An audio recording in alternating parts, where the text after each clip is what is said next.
Live from Augustana College, this is Andrew Rivera for WOG FM. I'm your host for Bluestooth Radio today, and I'm with Dennis Reifsteck of the Swing Crew. How you doing, Dennis? I'm doing good. We're glad to have you. We've got a bunch of questions for you about the Swing Crew and just about what you do back home in the Dells and around Colorado. So we've got a couple questions. Other than the Swing Crew, has there really been any other band that you've pursued, per se? No, I've been, I have a music education degree, graduated college.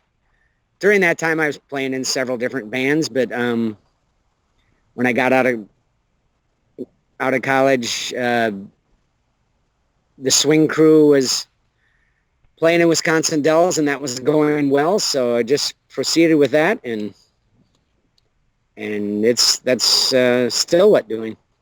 How do you think the Swing Crew has lasted so long? Well, I think it's all about the memories. The Swing Crew is, if we have a big hook and what people like about us, it's the interaction and the audience participation, and with that, there's always memories made, and a memory is something that lasts, right? So, I guess that's what I would credit with being the biggest reason it's gone on this long. I always credit a lot that, I'm born and raised here in Wisconsin Dells, and there's just been so many opportunities for someone like myself as an entertainer and musician. And, people on vacation, they want to remember their vacation and the pleasant memories, and that's where we're standing there. Whether it be a family vacation or do you also do ski resorts, correct, up in Colorado? Yeah, and that's family vacations as well. The Swing Crew, I don't know. I've always said that it's to make a living at this business.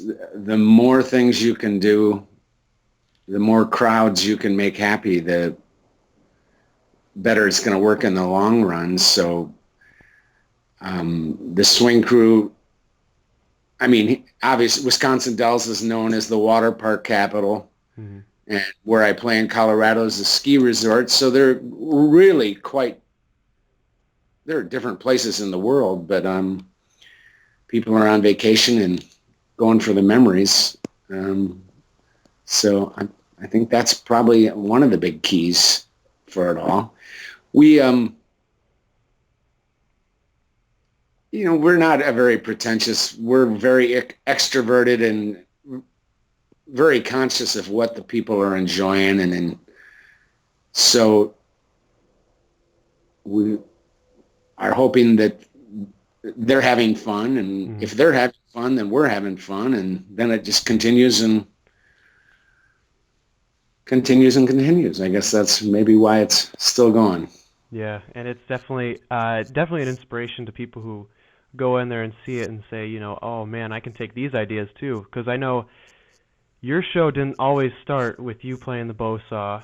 If you want to tell the listeners a little bit about that, like how do you pick up all these different instruments? Like, did you start playing fiddle and bass at the same time? Did you pick up one after the other? I went to college to study the upright bass. My degree was in music education. So along the way, in that field of study, you have how to teach the violin class. And so that's when I started playing the fiddle. I guess I would have been early 20s. And I remember thinking, boy, I bet I could use this. People would like this. And that sure has been the case. I still consider the bass to be my principal instrument, but I play the fiddle. Every show I play the fiddle, play some fiddle tunes, and the fiddle really grabs people's ears. And the yeehaw factor, I guess. I'm kind of an old-timey player more than, more than like a jazz. I'm not really a jazz violin or Mhm. even a bluegrass. You wouldn't call me, but it's more old time and folky, basic stuff. Country Right. classics sometimes. Yeah, definitely. I know there were people when I went to see your performance just shouting out old like classic rock tunes, classic country, and then I think you at the end you hit everyone with like a La Bamba. So you go pretty far with your the Am I diversity of your remembering set. right? Andre, you saw us on the street in Wisconsin Dells. Is that correct? Yeah, right next to where they do the caricatures. Oh yeah. Well, that gig, that's paid. That's sponsored by a group of downtown Wisconsin businessmen, and it is right on Main Street, Broadway, in Wisconsin Dells. So in front of you every night is every age from 3 to 92, really, right there in front of you, and the cars and trucks and stuff are driving right by. People from all walks of life and all races, and Definitely all I over the tried country. a Yeah. little something for all of them. I'm happy that La Bamba is off.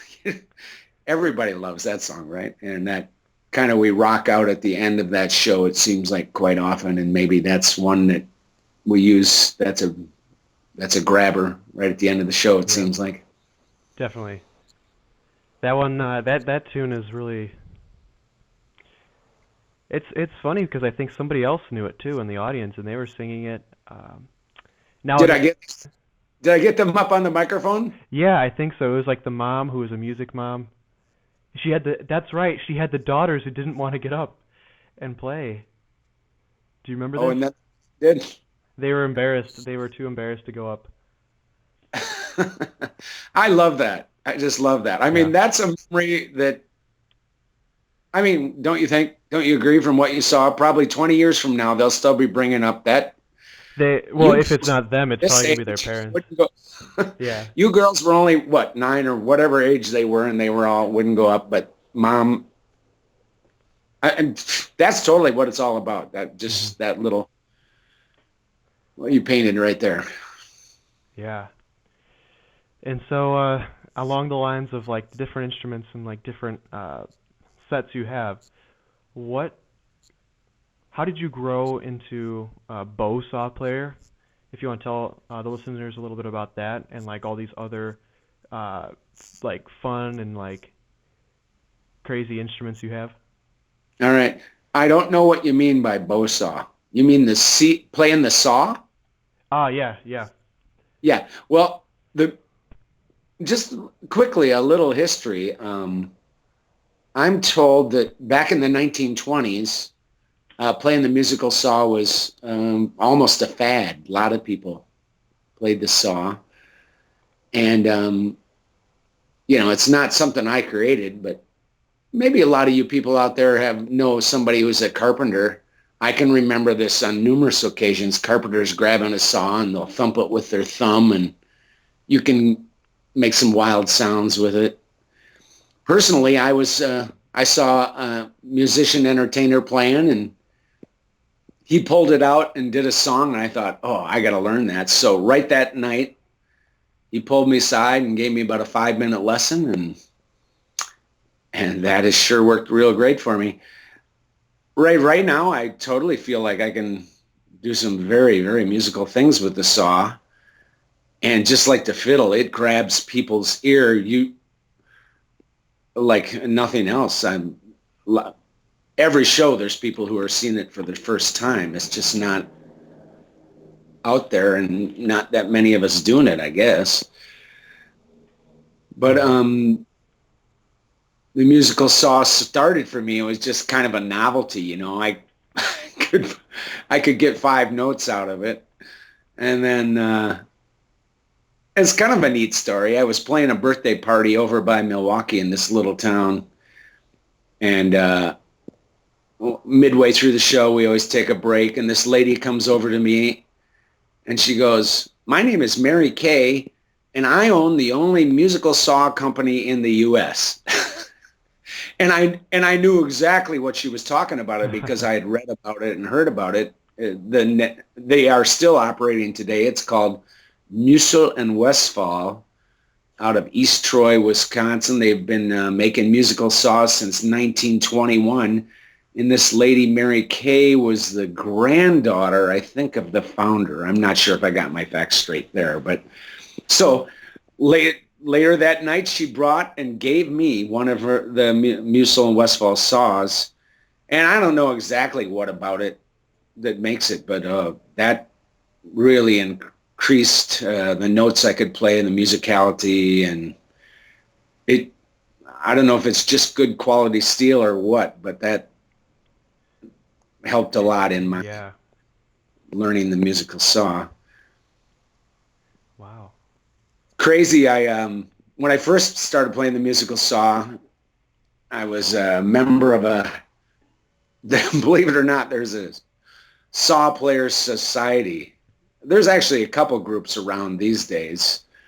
But this one was out of California. I think they had like over 200 members, and they would get together once a year, these 200 people, and they would pick some songs and play together. And wow, what a sound that must have been. 200 people playing the musical saw. But I never went to that, but I got their newsletter and always read about it. That was intriguing. And almost every show I do one musical saw song.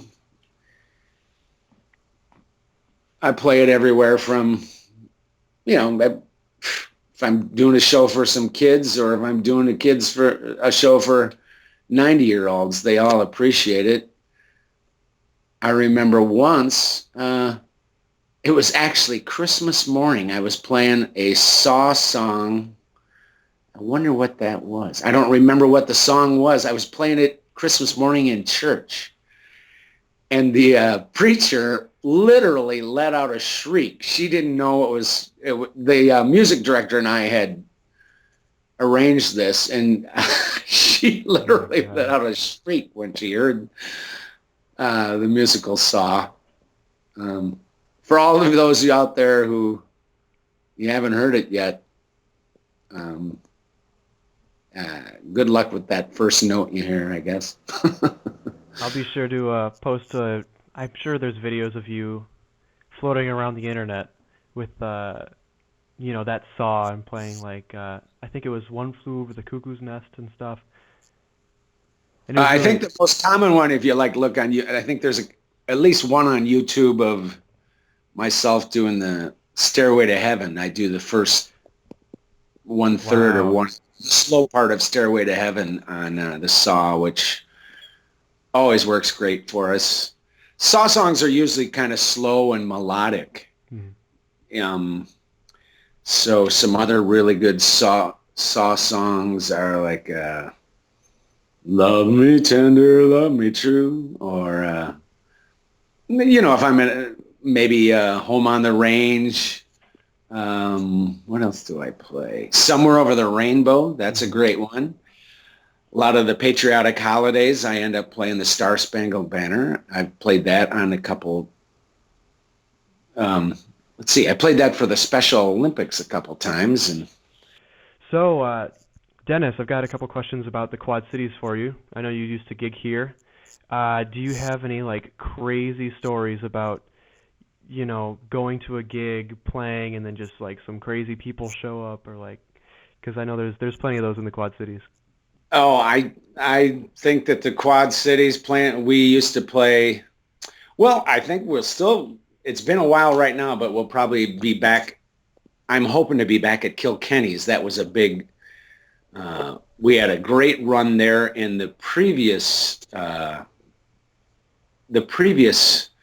guy who ran it. It was called Dalton's at that point, and then we stuck there when it was called Kilkenny's. And I think there's a good chance we might even be there yet this fall. I wish I had arranged that before this interview, but I hadn't. Anyway, we used to, for several years in a row, we would play the Thursday night heading into the Bix Beiderbecke Festival. And I think now you also have, is it called the Wells Fargo Festival? I haven't been around enough to know about that one. I know a lot Well, about I, the Bix I now, think though. a couple of the times we were down there, they were both going on at the same time, which were anyway.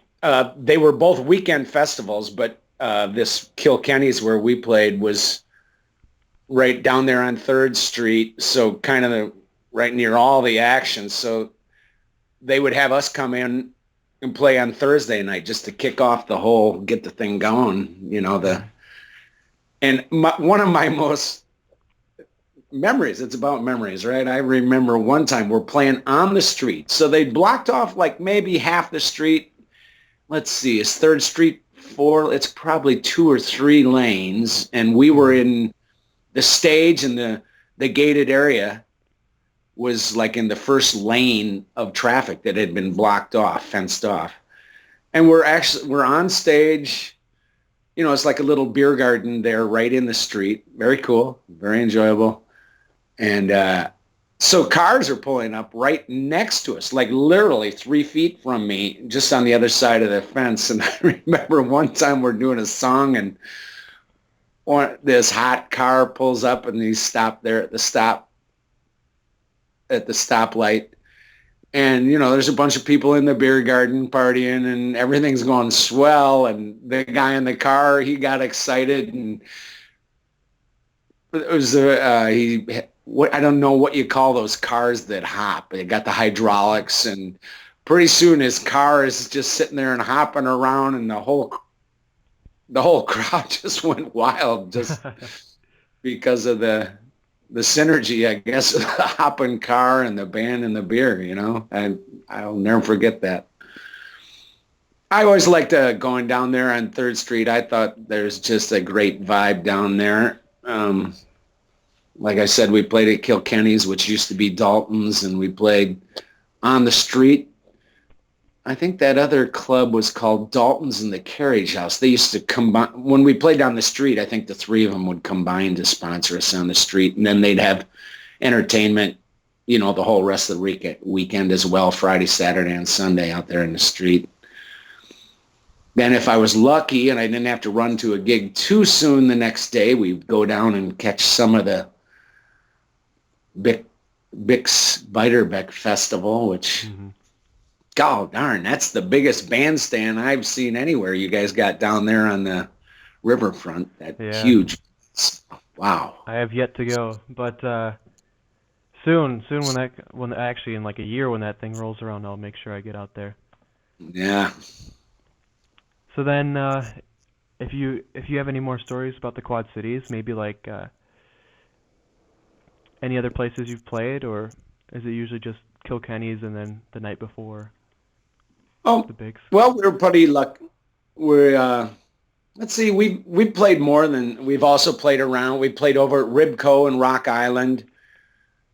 We had a run for a while, maybe 5 years, where we used to play in, is it called Coal City? Or Yeah. Coal City. There Yep. was a place we played there. We had very cozy neighborhood, kind of an Irish bar with Irish bars are sometimes laid out with the bar room and then a listening room. So we used to play in the listening room there. That was called Mulligan's. We had some really great memories made in there. And since that was more of a neighborhood kind of place, or I guess you'd call that a suburb of the Davenport or of the Quad Cities, it was once again a very much all ages crowd that would come in there, as opposed to Kilkenny's, which was, near the colleges, and that was,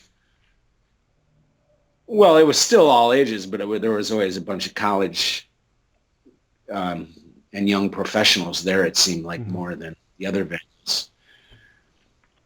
Then we played a few private events for people around the Quad Cities. I think I'm covering everything that we played there. Might be some I'm missing.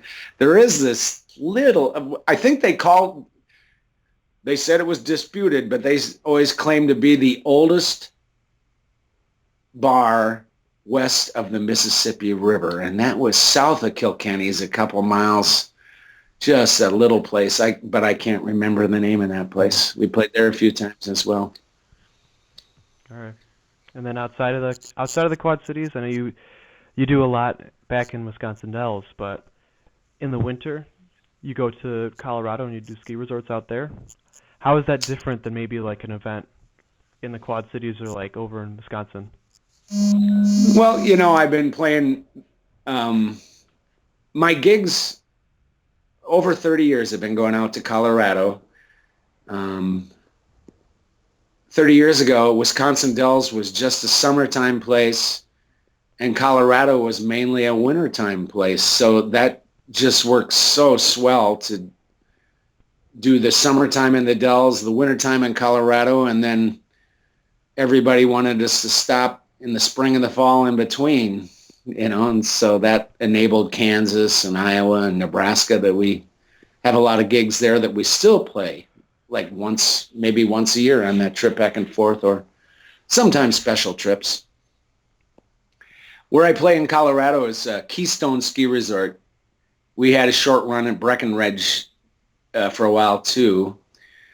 That area is known as Summit County. It contains 4 ski resorts: Keystone, Breckenridge, Copper Mountain, and A Basin. So it's very much a destination for people to come and vacation and ski, maybe several different resorts. Where I am, it's après ski is what it's known as. Après means after, so après ski is after ski. The classic time for après ski is 3 to 7. The busiest time is like 4:30, right after the ski lifts have closed down. That's quite a different. Well, not quite. It's just the show has a different pace than it does. You're starting at 9 o'clock in a club or something. When you start at 3 o'clock, the people have been skiing. Many of them have been skiing all day, and I don't know if are you a skier, Andre? I've never seen the mountains like that. Well, I've you gone gotta through them, but I've never been on them. skiing. It's a physical activity, and so we're playing at 3. We have to be gentle that first hour and a half. We have to. If we get too rambunctious or boisterous or loud, I think that people just go, "Oh, I got to get home to the hot tub." Yeah. And so you got to kind of creep up on them. And I guess in just a few sentences, what we do out there is start, as I mentioned, start kind of gentle, and then the interaction and the participation comes in. And then you make a few memories with that. And then by about that time, the altitude and that second beer is kicking in, and you never know what'll happen from the second half of the show after that. It's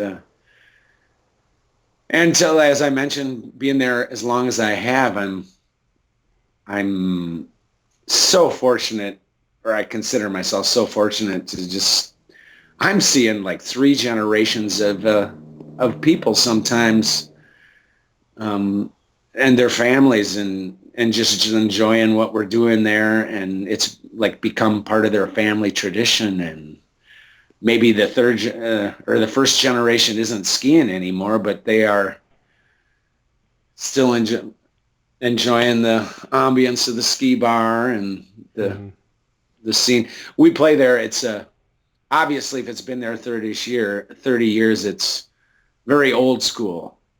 So it's real tight, intimate, personable kind of a ski bar with big, huge windows looking right out at the ski hill. And the main lift is maybe 50 yards out there. So you're watching people and skiers, and you're watching them come down the hill, and you can maybe even see there's your sister or your girlfriend coming down the hill. And the stories, and you can just imagine how it goes from there.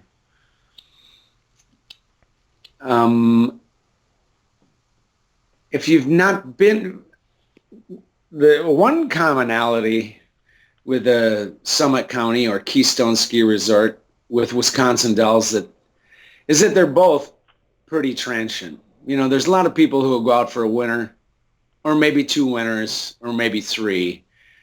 And after they've had their ski bum time, and then they'll go out looking for a real job.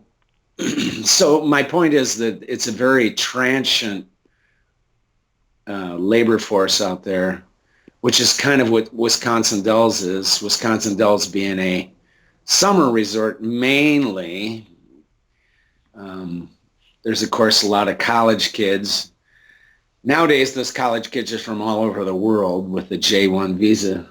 But I'm fortunate enough that, and I do consider it, I'm very fortunate that where I play in Colorado and a lot of my long-standing gigs here in Wisconsin Dells as well, there's a lot of people who I've worked with for many years. So, and that's we kind of connive. Some of those people I can get together with and go, that's the farmers from Dodge City, Kansas. They come every year, Yeah. And same thing. I guess it just adds to the memories, and people like to. How's that Cheers? The song from Cheers go? People like to go where people know their name. We might not know their name, but we know where they're from. We know their face. I'm Andre Rivera, and you're listening to WOG FM Radioactive. I'm back with Dennis Reifsteck of the Swing Crew. Dennis, so for the past week, maybe a couple of weeks, what have you been up to? I heard you had a bagging competition that you played at. You want to tell us a little bit about that? Oh, that's cool. It's put on by the Wisconsin Grocers Association. They have this convention, and we always, well, not always, but we play often a welcoming party. And then I am just so thrilled to be part of the bag-off competition. That's sponsored by the Wisconsin Grocers Association. As I say, a lot of their members' stores will send some of their bag boys, and our role in this bag off is to play real up-tempo, fast, happy music. There's usually an MC who will count down 4, 3, 2, 1, go, and then we start the song right away. Yeah. Bag boys are bagging. They all have. Usually, there's like 3 competitors right there. They got like a little checkout counter, 3 checkout counters, 3 judges. They all have similar groceries, and they're judged on time. They're judged on style and appearance. And so they have to make sure and put the bread on top and the hard stuff on the bottom of the bag, and the time, and they have to appear appearance, I guess, is just that look like they know what they're doing and they're calm and collected. And as I said, there's an MC who usually interviews them, talks about what it's like to be a bag boy or bag girl and what they like about their job. Almost every bag boy or bag girl has an entourage of 10 to 20 people from their home store or family, and they're all cheering wildly once the countdown has begun. It's just, and I suppose we play, it's probably about a minute and a half for every competition. The one we just did, I think, had 9 competitors, so there were 3 rounds of 3 each, and then a finalist at the end. And then the winner of that competition goes on to the national bag off in Las Vegas. There's money prizes in that trip. And as I said, the entourage is waving flags and cheering. And this year the MC was Allison Dairylands, and very nice lady, representing Wisconsin's dairy industry, and she was the MC and did all that. So it was, a pleasure to be part of that. Let's see, what else this week? This week, did a fireman's dance a week ago Saturday. We do a number of those. We played a week ago Friday was a bar. That was a bar, restaurant, supper club, I guess you could call that. I just finished a huge weekend in Wisconsin Dells. We played Friday night. That was a 4-hour gig. Then on Saturday, there's a festival, a fall festival called the Autumn Harvest Fest. We play for families in their entertainment tent for a couple hours. Then part of that festival is Dells on Tap. Over 3,000 beer drinkers tasting beer. I mean, there's an example of playing from ages 3 to 93 in the tent, in the entertainment tent, and you can imagine with 3,000 beer drinkers with 50 different beers, craft beers to taste like. That's pretty rowdy. Very fun where you pull out all our beer songs. And then, as if that isn't enough, a lot of the Dells has all these specials.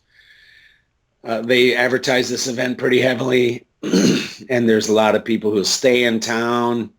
So we see them even later that night down at the Showboat Saloon. That's a venue in downtown Dells, been there over 100 years, and it's our main venue that we play for here in the Wisconsin Dells.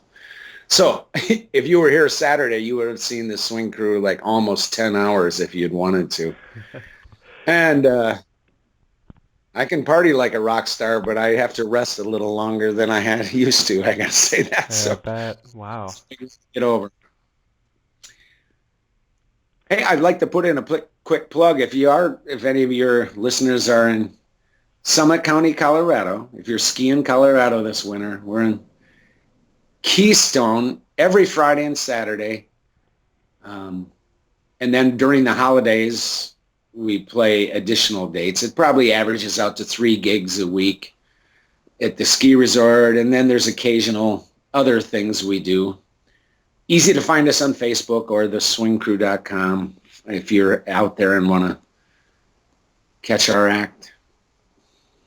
So, Yeah. And for all you listening to, this is Andre Rivera with Dennis Reifsteck on Bluestooth Radio on WOG FM. A couple more questions with you, Dennis, and then we're going to wrap up the show for tonight. Do you want to tell us a little bit about the members of the swing crew? I know they're not all the same each night. They kind of switch depending on, time, place. yeah, just quickly, historically, the swing crew was a democratic thing. Myself and my partner were the swing crew for 10 years. At that point, he didn't want to go back and forth to Colorado, so I continued. And it was kind of democratic for a while after that, and then it just became my band, and I really have a crew of musicians, some in Colorado, some here. Now, that took a lot of work to get a crew all familiar with the act, and but now there's probably at least 10 people who do, over the course of the year, there's 10 or maybe even 15 who do gigs with the swing crew. There's probably a crew of, I think you've told me you're going to meet with Chase. Chase is one of my main guys. Chase is soon to graduate senior from the UW Platteville. He's a guitarist, and his principal major there at UW Platteville is on the tuba. And it's been a pleasure to be involved with Chase, and a real musician, and seeing what happens with the tuba. It works for the Roots band, right? So, and it definitely works for us too. Then I have a main guy here in Chase. UW Platteville is about 2 hours from Wisconsin Dells. One of my main guys probably does a few more gigs than Chase. Lives about a half hour away. His name is Chris. He's been involved for 10 years, maybe even 15 years now with the swing crew. In Colorado, there's a couple fellas who have, they have other jobs and other lives. I guess that running the band this way enables everyone to kind of work more seasonally with the band and maintain their, if they have day jobs and families and whatever they do, they kind of maintain that. And then I come in and out of their life with the swing crew, and they add to that. A lot of the the touring I do, if I'm, in Iowa, well, I guess some of you would include Davenport in that. Davenport's about 3 hours from the Wisconsin Dells here. Sometimes that's just a day trip or maybe a 2-day trip, but if it gets to be like a week or 10-day tour, then that's usually arranged. Get somebody to sign on to that earlier, just because that's a bigger commitment of their life,